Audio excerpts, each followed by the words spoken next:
Hello students, welcome to परम class. आज हम पढ़ेंगे कैरेक्टरिस्टिक्स ऑफ क्यूबिक क्रिस्टल। तो शुरू करते हैं। देखो, यूनिट सेल के कैरेक्टरिस्टिक्स को समझने के लिए हम अज्यूम करके चलते हैं कि जो सॉलिड्स हैं वो एटम से मिलके बने होते हैं और सभी एटम्स हार्ड स्फीयर्स की शेप में होते हैं जिनको हम डिफॉर्म नहीं कर सकते। ठीक है। और एटम जो है लेटिस पॉइंट्स के ऊपर, अलग अलग पॉइंट के ऊपर लाई करते हैं और उनकी जो शेप होती है सभी एटम्स की वो एक दूसरे के इक्वल होती हैं। इन्हीं अजम्पशंस की बेसिस पे हम क्यूबिक यूनिट सेल की कैरेक्टरिस्टिक्स को डिफाइन करते हैं। तो सबसे पहले हम समझते हैं volume of a unit cell. Volume of a unit cell, देखो हम यहाँ पे किस फॉर्म में यूज़ कर रहे हैं, क्यूब की फॉर्म में यूज़ कर रहे हैं। तो क्यूब के लिए जब हम साइड लेंगे तो तीनों साइड जो है वो क्या होंगी, इक्वल होंगी। हमने पढ़ा है पहले फर्स्ट चैप्टर के अंदर जो क्रिस्टल एक्सिस होते हैं, जब उनको डिफाइन करते हैं यूनिट सेल में तो वो तीनों इक्वल आते हैं, ए बी सी इस तरीके से। तो जब आप वॉल्यूम को डिफाइन कर रहे हो, वॉल्यूम के लिए हम क्या फार्मूला यूज़ करते हैं, जो साइड्स होते हैं उनको मल्टीप्लाई करते हैं। तो यहाँ पे हम क्या करेंगे, तीनों को इक्वल ले रहे हैं तो इंटू ए किसके इक्वल आ जाएगा, ए क्यूब के इक्वल। तो जो वॉल्यूम होगी यूनिट सेल की वो क्या रहेगी, ए क्यूब रहेगी। चाहे आप वो सिंपल क्यूबिक के अंदर बात कर रहे हो, चाहे वो आप एफसीसी के अंदर बात कर रहे हो या फिर आप बीसीसी के अंदर बात कर रहे हो। ठीक है। सेकेंड पॉइंट हम यहाँ पे देखते हैं, for the simple cubic lattice. यहाँ पे हम इन पॉइंट्स को डिफरेंस की फॉर्म में पढ़ेंगे। ठीक है, ताकि आप डिफरेंस की फॉर्म में ईजिली इनको समझ सको। और अगर पर्टिकुलर एक सेल के बारे में पूछा हुआ है तो आप उसको भी डिफाइन कर सकते हो, और तीनों सेल के बारे में पूछा हुआ है तो आप तीनों को यहाँ पे एक्सप्लेन कर सकते हो। सेकंड पॉइंट आता है नंबर ऑफ एटम पर यूनिट सेल। ठीक है, तो इसके लिए हम एक फार्मूला यूज़ करते हैं एंड फार्मूला होता है NC/N8 plus NF upon N8 की बजाय आप 8 ही लिख लो इसको। ठीक है, NF अपॉन 2 प्लस NI, ये फॉर्मूला हम यहाँ पे यूज़ करते हैं। ठीक है, यहाँ पे देखो जो NC है ये रिप्रेजेंट कर रहा है number of atoms at corner, C जो है वो कॉर्नर को रिप्रेजेंट कर रहा है। नेक्स्ट NF ये रिप्रेजेंट कर रहा है number of atoms at face. Next हम ले रहे हैं NI, ये रिप्रेजेंट कर रहा है number of atoms at body. ठीक है, जो यूनिट सेल दी हुई है उसकी बॉडी पे कितने एटम प्रेजेंट है। अब देखो, जो हम simple cubic unit cell use करते हैं उसके अंदर 8 एटम्स प्रेजेंट होते हैं कॉर्नर के ऊपर, तो उसका खुद का जो कंट्रीब्यूशन होगा यूनिट सेल में वो कितना होगा, 1/8 होगा। इसी तरीके से जो फेस सेंटर्ड होता है उसके अंदर 1/2 होता है। ठीक है, तो ये फॉर्मूला बन जाएगा। अब हम सबसे पहले यहाँ पे देखते हैं सिंपल क्यूबिक के लिए। जब आप सिंपल क्यूबिक के लिए देख रहे हो तो कॉर्नर्स पे कितने एटम प्रेजेंट होते हैं, 8, तो NC की वैल्यू हो गई 8। अब फेस पे एटम प्रेजेंट होते हैं या नहीं होते हैं, नहीं होते हैं, तो NF की वैल्यू कितनी हो गई, 0। और बॉडी पे एटम प्रेजेंट होते हैं, नहीं होते हैं, तो ये वैल्यू भी जो है वो क्या हो गई, 0 हो गई है। ठीक है, अब इस फॉर्मूले के अंदर आप यहाँ पे पुट कर दो तो यहाँ आपके पास कितना आ जाएगा, N = 8/8, ये टर्म 0, ये टर्म 0, तो हमारे पास सिर्फ यही बचा। 8/8 को सॉल्व करेंगे कितना आएगा, 1 आ जाएगा। ठीक है, सेकेंड हमें यहाँ पे देखना है फेस सेंटर्ड के लिए। फेस सेंटर्ड के लिए नंबर ऑफ एटम सेंटर पे कितने होते हैं, 8, फेस पे कितने होते हैं, काउंट करो, 6। ठीक है, और बॉडी पे कितने होते हैं, 0। तो ये हम यूज़ करेंगे, तीनों वैल्यूज़ को हमें यहाँ पुट करना है। तो क्या आ जाएगा, 8/8 प्लस 6/2 प्लस 0, ये कैंसिल होके 1 और ये कैंसिल होके 3 प्लस 1 कितना आ जाएगा, 4। तो इसका मतलब फेस सेंटर के अंदर नंबर ऑफ एटम्स जो होते हैं वो कितने होते हैं, 4 होते हैं। नेक्स्ट हम देखेंगे बॉडी सेंटर के केस में, सेंटर पे कितने होते हैं, 8 होते हैं, फेस पे नहीं होता है एक भी। ठीक है, और बॉडी पे कितने होते हैं, 1। तो इस फॉर्मूले में हम पुट करेंगे तो यहाँ से हमें मिल जाएगा 8/8 प्लस 0 प्लस 1, तो 8 से 8 कैंसिल होके 1, यहाँ पे 1 + 1 कितना आ जाएगा 2। तो इसका मतलब नंबर ऑफ एटम्स पर unit cell in case of simple cubic crystal 1 होता है, इन केस ऑफ FCC 4 होता है और इन केस ऑफ BCC 2 होता है। रीज़न आपको पता चल गया कैसे 2, 4, 8 होता है, ठीक है। नेक्स्ट इसमें पॉइंट आता है कोऑर्डिनेशन नंबर। कोऑर्डिनेशन नंबर क्या होता है? It is defined as number of nearest neighboring atoms surrounded each atom in a lattice. Lattice के अंदर जो एक एटम है उसके सराउंडेड बाय जो एटम्स उसके कांटेक्ट में हैं उसको हम क्या बोलते हैं? Coordination number. अब देखो कोऑर्डिनेशन नंबर कैसे निकालेंगे हम इन तीनों सेल के लिए, तो यहाँ पे मैं आपको एक ट्रिक बता रही हूँ, उस ट्रिक की हेल्प से आप निकाल सकते हो, ईजी रहेगा। डेफिनेशन तीनों के लिए सेम रहेगी, यही लिखनी है आपको। ट्रिक देखो, यहाँ पे हम अल्फ़ाबेट लिख रहे हैं ABCDEFGH, इस तरीके से लिख लेंगे। ए को हमने नंबरिंग किया 1 2 3 4 5 6 7 8, इस तरीके से नंबरिंग होता चला जाएगा अप टू सॉन जेड टर्म तक। यहाँ पे हम पहले देख रहे हैं सिंपल क्यूबिक क्रिस्टल के लिए, तो आप एस को यहाँ पे भूल जाओ 2 मिनट के लिए। क्या बचा आपके पास? सी बच गया है, ठीक है। तो C जो है वो कौन से नंबर पे आ रहा है? 3 पे, और यहाँ पे C कौन से पे है? 3 पे। तो 3 + 3 कितना हो जाएगा? 6। तो इसका मतलब सिंपल क्यूबिक के लिए जो कोऑर्डिनेशन नंबर रहेगा वो क्या होगा? 6। तो यहाँ पे हम लिख देंगे for SC it is 6। Next है आपका FCC, फेस सेंटर्ड। F के लिए नंबर कितना है? 6, C के लिए कितना है? 3, और C के लिए कितना है? 3। ऐड कर दो, 6 + 3 9, 9 + 3 12, तो फेस सेंटर्ड के लिए 12 बन गया। अब हमें देखना है BCC के लिए, B 2 पे आ रहा है, C 3 पे आ रहा है, तो यहाँ पे 3 + 3 6, 6 + 2 8। और अगर ऐसे ही हम HCP का देखते हैं तो HCP हमारा FCC के इक्वल होता है, क्लोज्ड क्यूब पैकिंग स्ट्रक्चर के अंदर वो आता है। तो H कितने पे है? 8 पे, और C कितने पे है? 3 पे। यहाँ पे हम P को रिमूव कर देंगे, तो 8 + 3 कितना होगा? 12। ये एक शॉर्टकट ट्रिक है कोऑर्डिनेशन नंबर फाइंड आउट करने के लिए। आई होप आपको समझ आई होगी। नेक्स्ट कैरेक्टरिस्टिक आती है एटॉमिक रेडियस। रेडियस क्या होता है? जो सेंटर्स का डिस्टेंस होता है, 2 सेंटर्स के डिस्टेंस को हम क्या बोलते हैं? Atomic radius. देखो यहाँ पे हमने एटम्स ड्रॉ किए इस तरीके से,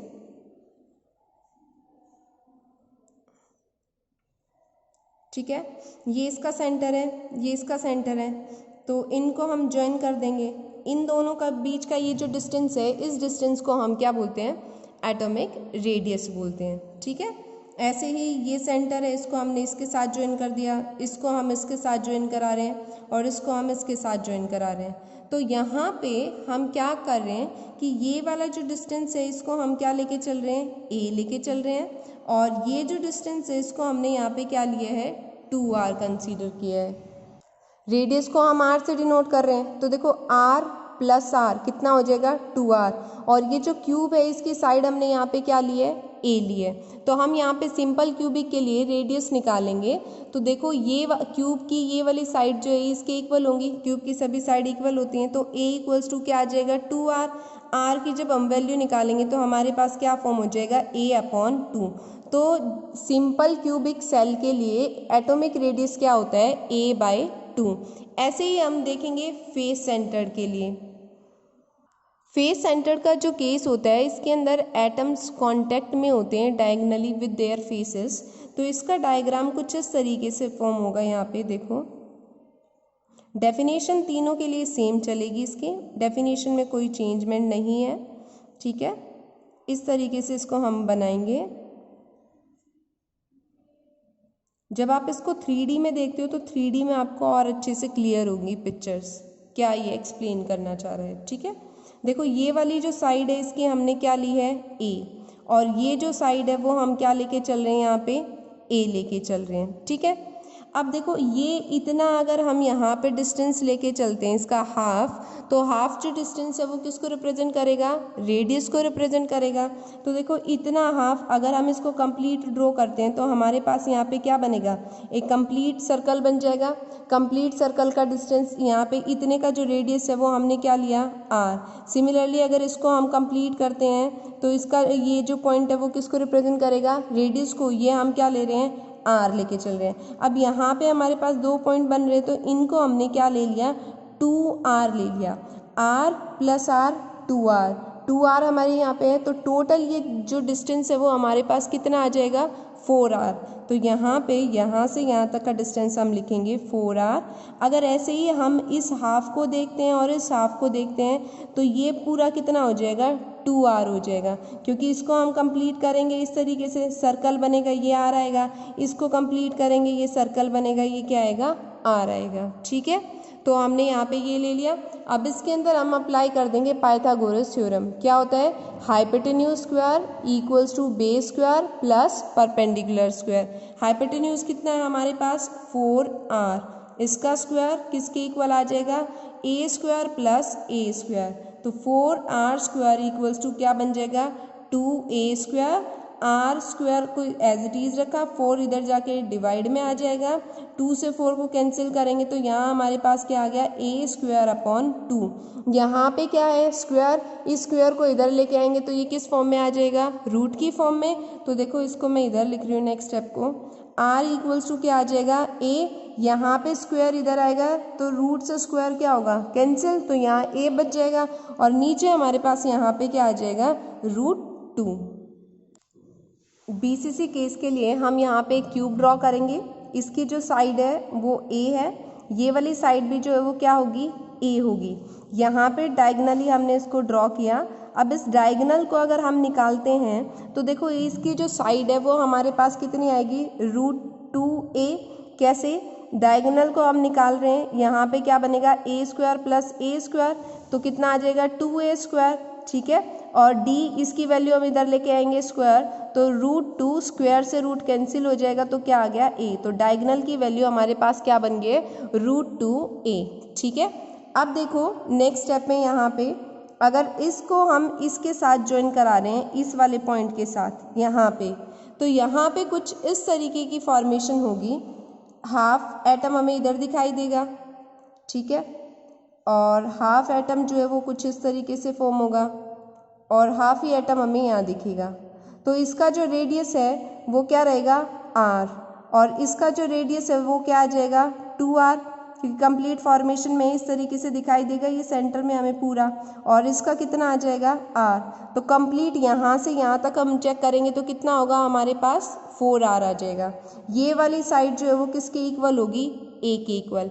हमें निकालना क्या है यहाँ पे, रेडियस की वैल्यू, तो हम उसके लिए क्या यूज़ करेंगे, ये वाली ट्रायंगल यूज़ कर लेंगे यहाँ पे। ठीक है, तो देखो यहाँ क्या आ जाएगा आपके पास, 2r, ये 2r प्लस r कितना हो गया, 4r। तो 4r whole square equals to, यहाँ पे क्या है हमारे पास, √2a होल स्क्वायर प्लस यहाँ पे हमारे पास क्या वैल्यू है, a, इसका स्क्वायर। तो यहाँ हमारे पास क्या, इसको हमने एज इट इज़ रख लेते हैं अभी, 4r होल स्क्वायर, यहाँ पे हमारे पास क्या है, स्क्वायर है, तो स्क्वायर से रूट क्या होगा, कैंसिल हो जाएगा, 2 बचेगा, यहाँ आ जाएगा a square plus a square.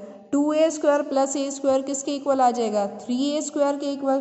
तो यहाँ आ गया 4r 3a square. Next step में देखो, यहाँ पे हमें r की वैल्यू निकालनी है, तो r स्क्वायर इक्वल्स टू यहाँ पे बन गया 3a स्क्वायर अपॉन 4। स्क्वायर को इधर लेके आएंगे तो ये रूट की फॉर्म में आ जाएगा और ये स्क्वायर कैंसिल होगा, तो इसको हम इस तरीके से लिख लेंगे, r equals to √3 upon 4a square.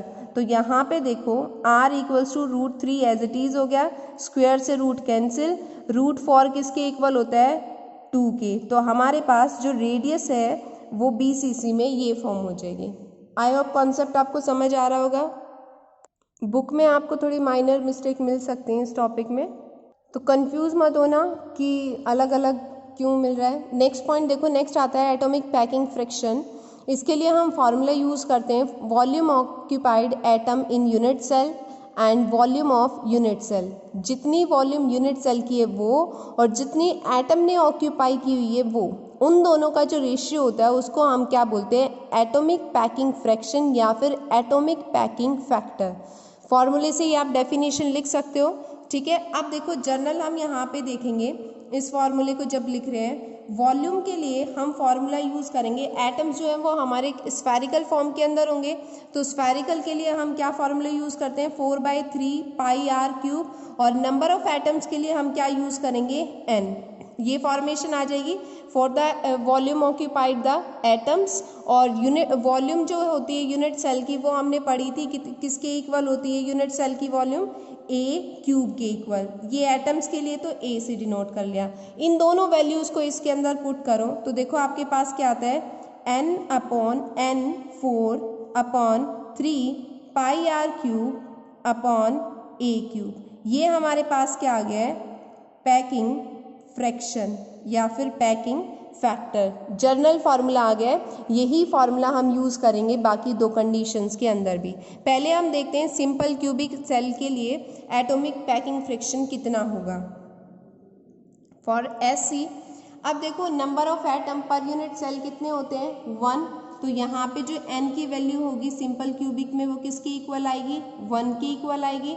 और रेडियस हमने क्या निकाली थी इसकी, a/2। ये n की और r की वैल्यू हम यहाँ पे पुट कर देंगे, करो पुट, देखो क्या आता है, 1 × 4 पाई कॉन्स्टेंट है इसको एज इट इज रख लिया, r की वैल्यू क्या है, a/2 का क्यूब अपॉन 3a क्यूब। तो यहाँ आ जाएगा 4 पाई a क्यूब, 2 का क्यूब कितना होगा 8, 3 × 8 a क्यूब। a क्यूब से a क्यूब क्या होगा, कैंसिल हो जाएगा। यहाँ पे क्या आ जाएगा, 4 2 जा 8, 2 3 जा 6, तो पाई अपॉन 6 ये वैल्यू आ जाएगी। पाई की वैल्यू कितनी होती है, 22/7। अगर इसको आप आगे भी सिंप्लीफाई करते हो तो उसको सॉल्व करने के बाद आ जाएगा 0.52, और इसको हम इस तरीके से लिख सकते हैं 52%। तो सिंपल क्यूबिक के अंदर जो एटॉमिक पैकिंग फ्रिक्शन होता है वो 52% होता है, ठीक है। नेक्स्ट हम यहाँ पे देखते हैं फेस सेंटर्ड के लिए। फेस सेंटर्ड के अंदर 4 एटम्स जो हैं वो यूनिट सेल के ऊपर लाई करते हैं, तो जो n की वैल्यु होगी वो किसके इक्वल होगी, 1 के इक्वल। और इसकी जो एटॉमिक रेडियस है वो हमारे पास क्या आई थी, एटॉमिक रेडियस थी a/√2। इन दोनों वैल्यूज़ को इस फॉर्मूले में पुट करेंगे तो देखो F = n की जगह 4 × 4 पाई, r की जगह ये वैल्यू a/√2 का क्यूब अपॉन यहाँ पे क्या आ जाएगा 3a क्यूब, ठीक है।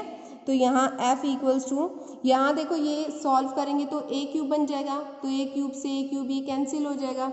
और इसको जब हम 3 टाइम्स सॉल्व करेंगे, 2 टाइम्स अगर इसको हम करते हैं तो इसको देखो इस तरीके से लिख लेते हैं, 4 × 4 पाई अपॉन 3 √2 × √2 3 टाइम्स लिख लिया। √2 को √2 से मल्टीप्लाई कराएंगे तो कितना आएगा, 2 आ जाएगा। 2 को इसके साथ सॉल्व करेंगे तो यहाँ कितना बनेगा, 2 2 4 जा 8 पाई अपॉन 3√2 ये वैल्यू आ जाएगी। जब आप यहाँ पे पाई की वैल्यू रखते हो और इसे सॉल्व करते हो तो आपके पास वैल्यू आएगी 0.74। तो यहाँ 74% जो है वो पैकिंग फ्रिक्शन होगा इन केस ऑफ FCC। नेक्स्ट है फॉर BCC। अब इसके लिए देखो जो n की वैल्यू है वो हम यूज़ करेंगे 2, और जो एटॉमिक रेडियस और जो एटॉमिक रेडियस है वो हम यहाँ पे क्या यूज़ करेंगे, √3/2a ये हमने निकाली थी। ये दोनों वैल्यूज़ इस फॉर्मूले के अंदर पुट करनी है एंड पुट करके आपको ये बताना है पैकिंग फ्रिक्शन कितना बनता है, ठीक है। नेक्स्ट कैरेक्टरिस्टिक्स आती है density of a cubic crystal. Suppose करके चलो कि हमने एक एटम्स लिया है, ठीक है, ग्रुप ऑफ एटम्स हम लेके चल रहे हैं, तो उसका जो मॉलिक्यूलर मास है उसको हम कैपिटल M से रिप्रेजेंट कर रहे हैं, ठीक है। और उसके अंदर जो नंबर ऑफ मॉलिक्यूल्स हैं उसको हमने N से रिप्रेजेंट किया है। एक मॉलिक्यूल को हम N से ले रहे हैं, अब उसमें बहुत सारे मॉलिक्यूल्स हैं तो टोटल के लिए हम यहाँ पे क्या यूज़ कर लेंगे, N यूज़ कर लेंगे। ये है मॉलिक्यूलर मास के लिए और ये है नंबर ऑफ मॉलिक्यूल के लिए, और ये हम यूज़ कर रहे हैं टोटल नंबर ऑफ मॉलिक्यूल के लिए, ठीक है। अब देखो हमें डेंसिटी निकालनी है। डेंसिटी के लिए हम क्या फॉर्मूला यूज़ करते हैं, मास ओवर वॉल्यूम, ये यूज़ किया जाता है। अगर हम यहाँ पर मास पर मॉलिक्यूल चेक करते हैं कि मास कितना होगा पर मॉलिक्यूल, तो m अपॉन क्या आ जाएगा, n, ये फॉर्मेशन आ जाएगी। अब देखो जो डेंसिटी है यूनिट सेल की, उसको हम कुछ इस तरीके से डिनोट करेंगे, रो ए क्यूब। रो जो है वो डेंसिटी के लिए आ जाएगा और ए क्यूब जो है वो किसको रिप्रेजेंट करेगा, edges of the unit cell. हम n, ये जो n यूज़ कर रहे हैं ये किसको रिप्रेजेंट कर रहे हैं, नंबर ऑफ मॉलिक्यूल्स पर यूनिट सेल। तो जो मास ऑफ यूनिट सेल होगा वो किसके इक्वल आ जाएगा, रो ए क्यूब के इक्वल आएगा। तो जो डेंसिटी है उसको हम इस तरीके से रिप्रेजेंट करेंगे, rho a cube equals to M N upon N, ये फॉर्मेशन बनेगी। यहाँ पे देखो m मास के लिए है, n मॉलिक्यूल्स पर यूनिट सेल है, ये टोटल नंबर ऑफ मॉलिक्यूल्स के लिए है। नेक्स्ट स्टेप में हम क्या करेंगे, ए क्यूब को इधर ले आएंगे, तो M N upon N A cube, ये डेंसिटी बन जाएगी फॉर द क्रिस्टल सिस्टम। अगर आपको कोई भी डाउट है किसी भी कैरेक्टरिस्टिक में तो आप कमेंट बॉक्स में लिख सकते हैं। Thank you for watching my video.